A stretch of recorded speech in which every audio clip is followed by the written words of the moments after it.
In the beginning of this topic, we have seen the different physical properties which are associated with the metallic crystals. In this regard, we have seen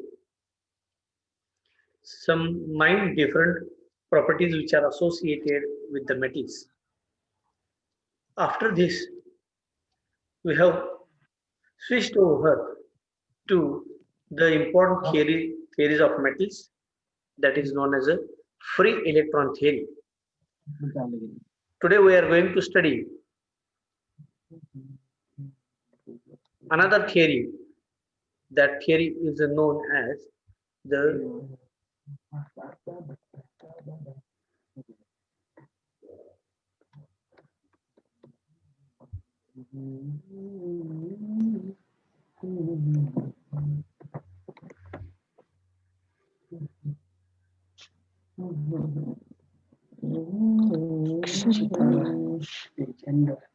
Rajendra.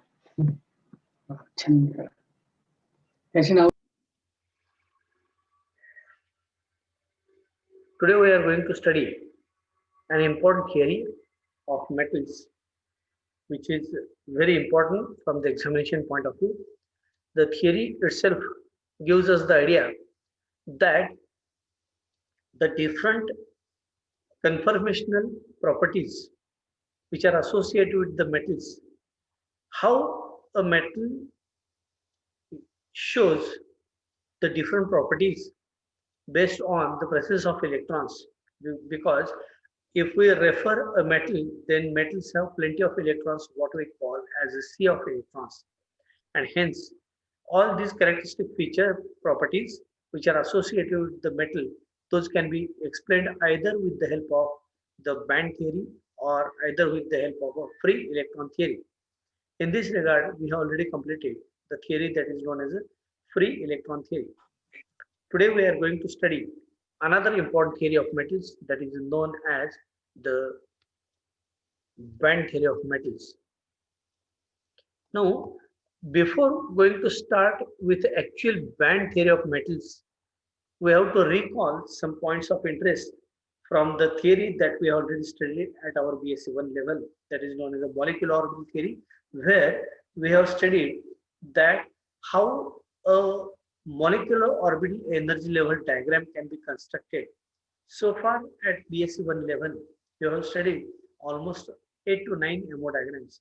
So during this study of theory, I would like to explain some points of interest with regard to the construction of MO diagram that is very much beneficial to study the entire theory. As we know that the configurational study that reveals the presence of atomic orbitals, that is the presence of empty atomic orbitals, I would like to say better, that is empty atomic orbitals if are present in the valence shell of the element, then that renders the metallic character. So to possess a metallic character, the atomic orbitals of the valence shell should be empty. This sentence is very important. To have a metallic property, the atomic orbitals of the valence shell should be empty. If the elements lack in the empty atomic orbitals in their valence shell, that definitely renders the non-metallic character. As we are aware that the periodic table of elements contains the metals, non-metals as well as metalloids. So how can we say that this particular element is a metal, this particular element is a non-metal? So the basics of this metallic character is that these metals, they are having the presence of empty atomic orbitals in the valence shell. If an element lacks in the empty atomic orbital in the valence shell, that is a non-metallic element. So what is the meaning of this sentence? Then I would like to explain in more details. Just see this.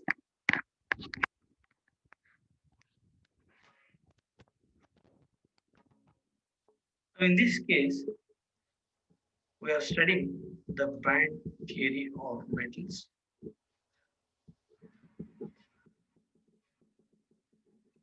which is also sometimes referred as the molecular orbital theory, because this theory is based on the molecular orbital theory which we have already studied.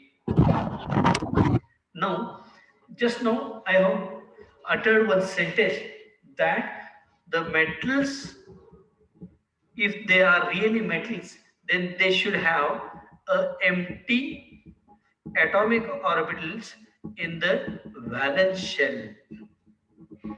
If the elements they do not, or they are having lack of empty orbitals in the valence shell, then these elements are non-metals. So what is the meaning of that the metals they should have empty atomic orbitals in the valence shell? For example, if we consider an example of lithium, it is having the electron configuration as 1s2 and 2s1, the next higher energy level orbital available after complete occupancy of 2 electrons in 2s orbital is a 2p. So the lithium atom which is having the 2s and 2p, what we call as the valence shell. So the valence shell of lithium containing only one electron in its 2s level, but the 2p level is empty, which is also included in the valence shell.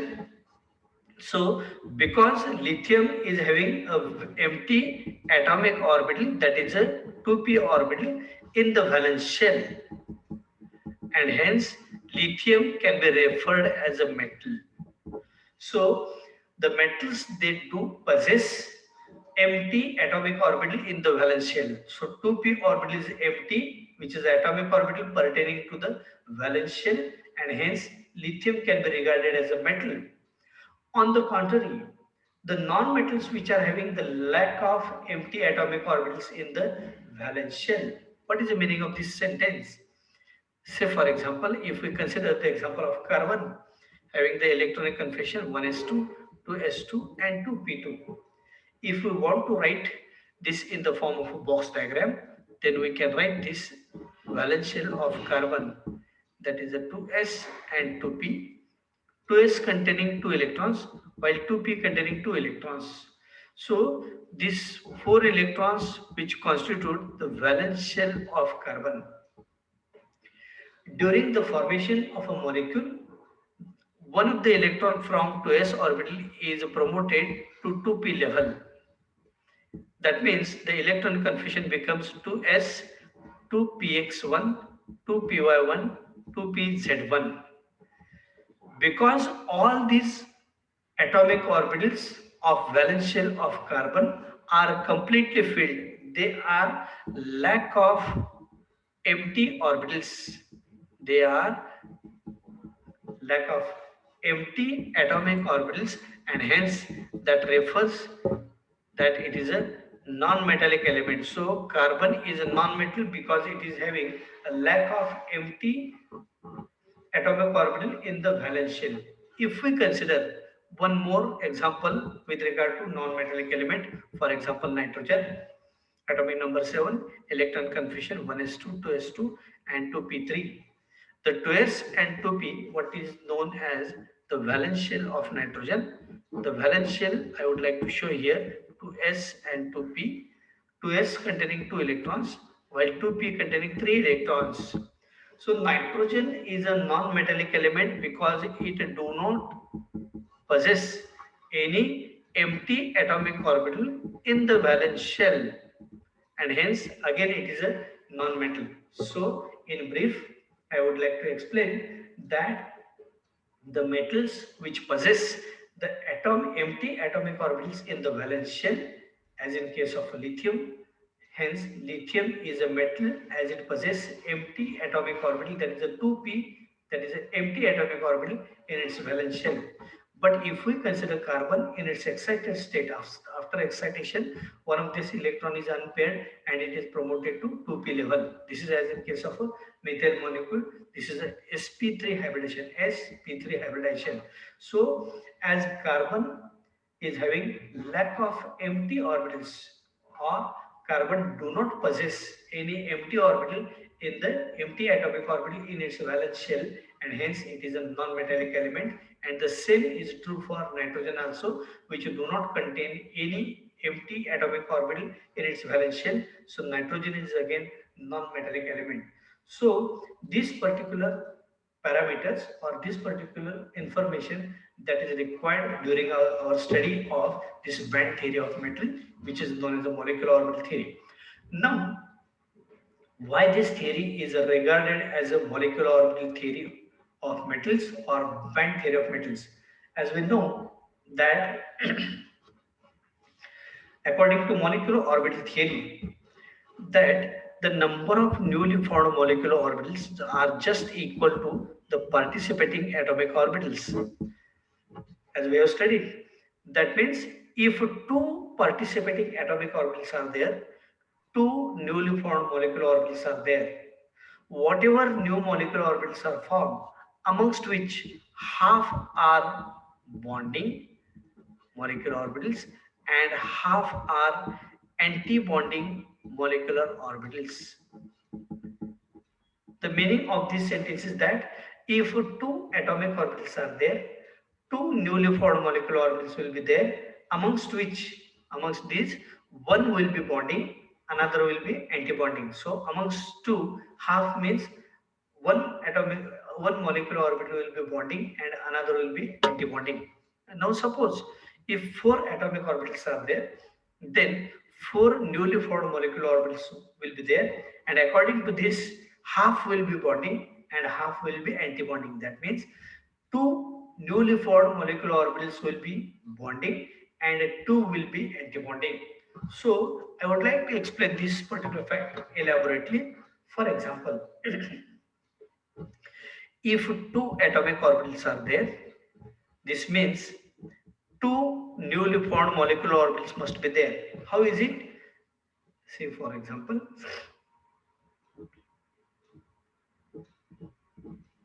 these are the two newly formed molecular orbitals. One orbital that is having low energy, that is known as a bonding molecular orbital. Another is having high energy, it is known as an anti-bonding molecular orbital. So, two atomic orbitals are there, two newly formed molecular orbitals are there. Or if three atomic orbitals are there, that means three new orbitals must be produced. How these three molecular orbitals are produced? Just see here.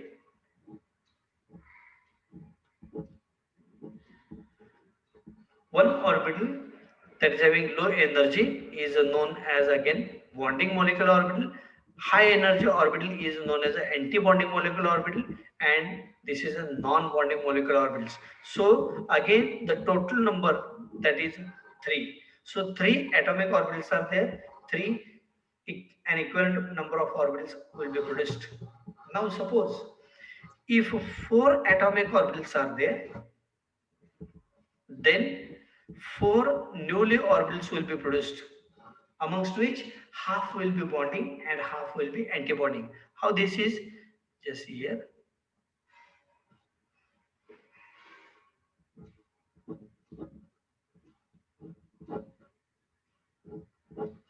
So amongst these 4 newly formed molecular orbitals, half will be the bonding. So these two orbitals are known as the bonding molecular orbitals, and these two which are having high energy are known as the anti-bonding molecular orbitals. So the number is again equal. That means if 4 participating atomic orbitals are there, 4 newly formed orbitals, molecular orbitals will be there. Now, if we elaborate this particular MO diagram, if 6 atomic orbitals are there, this means that 6 newly formed molecular orbitals must be there. How this is? If I want to show in schematic representation, then we can show this as like this.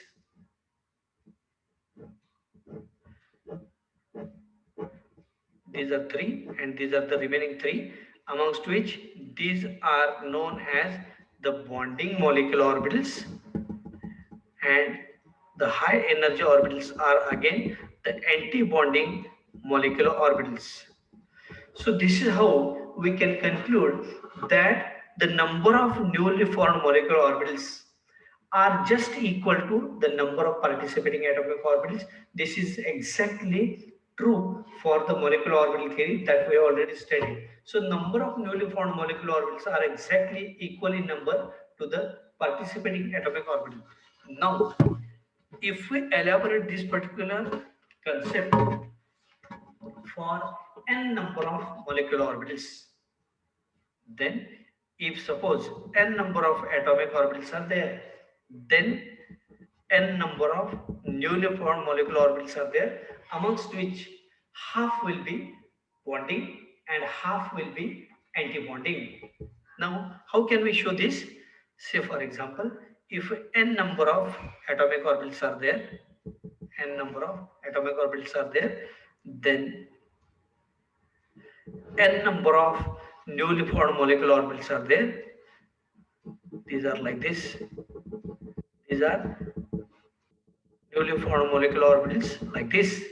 So these newly formed molecular orbitals, which are n in number, plenty of molecular orbitals are there if n number of atomic orbitals are there. So these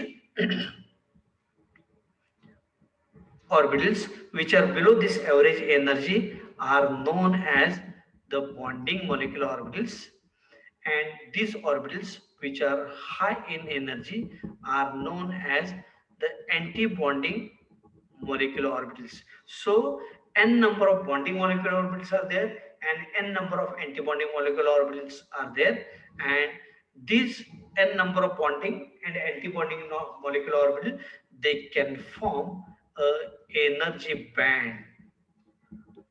This looks like somewhat a band of energy level, and hence this theory is regarded as a band theory of metal. So n number of molecular orbitals are there, amongst which half will be the bonding which are low in energy and half will be anti-bonding which are higher in energy, and they form a band of energy levels. This is known as the energy band of the bonding and atomic bonding and anti-bonding molecular orbitals. Now, by taking into account all these primary idea regarding the band theory, now we are very well aware, or the picture, this particular picture enables us to study the band theory of metals more clearly. Now, I would like to extend this particular fact in three-dimensional pattern by taking an example of lithium molecule. Now, suppose, let us consider, if we consider the formation of lithium molecule, Li2 molecule, this is very simple to understand. How lithium molecule is formed? We know that when two lithium atoms come closer, they form a molecule that is Li2. So this is one atom of lithium, this is another atom of lithium, and when these atoms come closer, they form a molecule like this. So, in the formation of this lithium molecule, the atomic orbitals of both the lithium atoms, they come closer so as to form the molecule. As we know, every lithium atom contributes 3 electrons, because atomic orbital of electronic configuration of lithium is 1s2, 2s1, and another lithium atom that also contributes 3 electrons.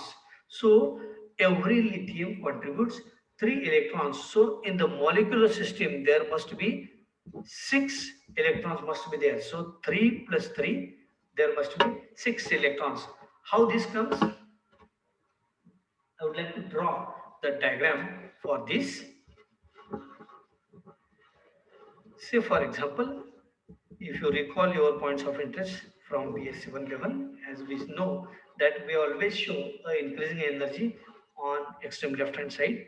The electronic configuration of lithium atom is 1s2 to s1. Sorry, this is 1s2 to s1. Now 1s orbital is completely filled and it is deeply buried below 2s, and hence these electrons from 1s orbit, they remain non-bonding. So these are the two lateral levels. On every level we have to show the atomic orbitals of lithium, again atomic orbitals of lithium, and when these orbitals overlap they form new orbitals are known as the molecular orbitals of Li2. Now the lowermost energy level is 1s 1s, because of overlapping of which they can form the bond as sigma 1s and sigma star 1s during the formation of these molecular orbitals. Now amongst 1s2, if I write the 1s1 electron, this electron we can write here for another lithium atom, because this lithium atom also contributes its 1s electron. So amongst two electrons I have to show one electron, this electron gets paired up here. Then 1s2, this electron we can write here for another lithium atom, this is 1s2, this electron gets paired up in sigma star 1s. So this is the 1s atomic orbital of lithium. Now one electron that is present in 2s orbital, so on similar grounds we can show this as like this. This atomic orbital is labeled as a 2s because this is a 2s atomic orbital of one lithium atom, and this is a 2s orbital of atomic orbital of another lithium atom. The 2s orbital contains one electron, so this electron we can write here, and according to convention this electron occupies the low energy bonding molecular orbital which is labeled as sigma 2s, and high energy molecular orbital is a sigma star 2s. Another lithium atom that also contributes its to s1 electron, and this electron gets paired up here. Now just now I have referred that every lithium must contribute 3 electrons, so the total number of electrons which are present in the molecular system will be 6. How this? Count the number of electrons: 2 plus 2 4 plus 2 6. So our diagram is correct because the molecular system contains 6 electrons. If we check the individual electron configuration, 1s2 to s1, this is for one lithium atom 1s2 to s1, this is another lithium atom 1s2 and 2s1. So this is how we can construct the MO diagram. So this is about how to construct the MO diagram for lithium molecule containing only 2 lithium atoms. Now, for this lithium formation of Li2 molecule, if we would like to show this is in the form of a energy level diagram, then we can show this is as like this. This is a energy which we have shown here, increasing energy which is shown here, and this is a mean or average energy. That means this is a mean average energy level of 1s, and this is a mean or average energy level of 2s. For the purpose of clear understanding, I shall consider only 2s electrons while drawing this potential energy diagram for lithium molecule. According to convention, just now I have seen that the number of molecular orbitals which are produced are just equal to the participating atomic orbitals. How many participating atomic orbitals are there? First, second, third, and fourth. So 4 participating atomic orbitals are there. So 4 newly formed molecular orbitals are there, amongst which 50% or half will be bonding. So sigma s and sigma 2s, these are the bonding amongst 4. These are the half orbitals, that is 2 molecular orbitals, that is bonding, and these are the half, that is anti-bonding. So amongst 4 newly formed molecular orbitals, half will be bonding and half will be anti-bonding, which are shown by a asterisk sign. So if we consider only this much part, that is a valence shell electrons, they do take part in mixing or they do take part in bond formation. Hence we can show the diagram like this. The bonding molecular orbital which is having comparatively low energy than the corresponding or participating atomic orbital. So bonding molecular orbital is always having low energy, so this can be shown as like this. And antibonding molecular orbital which is having high energy than the corresponding or participating atomic orbital. So this is a mean or average energy above which this is a anti-bonding molecular orbital, and this is low energy that is known as a bonding molecular orbital. Similar to this, the molecular orbital which is having comparatively low energy than the participating atomic orbital, it is known as a bonding. Similarly like this, and this is a molecular orbital which is comparatively high energy than the mean or average energy. So this is a mean or average energy above which this is a molecular orbital that is known as an anti-bonding type of molecular orbital. So here the newly formed molecular orbitals, if we consider only the valence shell of lithium, which are, if these are two in number, newly formed molecular orbitals are also two in number, amongst which half will be bonding and half will be anti-bonding. So two newly formed molecular orbitals are there. So this is a one and this is a two. So this particular newly formed molecular orbitals exactly tallies with the participating atomic orbitals. So if participating atomic orbitals are two in number, newly formed molecular orbitals are also equal in number. That is, two newly formed molecular orbitals are there. So this is how the energy profile of lithium molecule, and this is a point of intersection that is corresponds to the internuclear distance. What we call this as the bond length or bond distance between the two lithium atoms. That means this is the value that indicates the bond length. For example, after the formation of this lithium molecule, the bond length, that is, this is a internuclear distance. So here one lithium atom is there, here another lithium atom is there, at the center the nuclei will be there of the two lithium atoms, and this is the distance between the two nuclei of the two lithium atom, and this is as like this. So this particular distance that corresponds to the internuclear distance. So only 1 minute has left. We are going to again continue with the same lithium molecule, and you have to click the same link once again.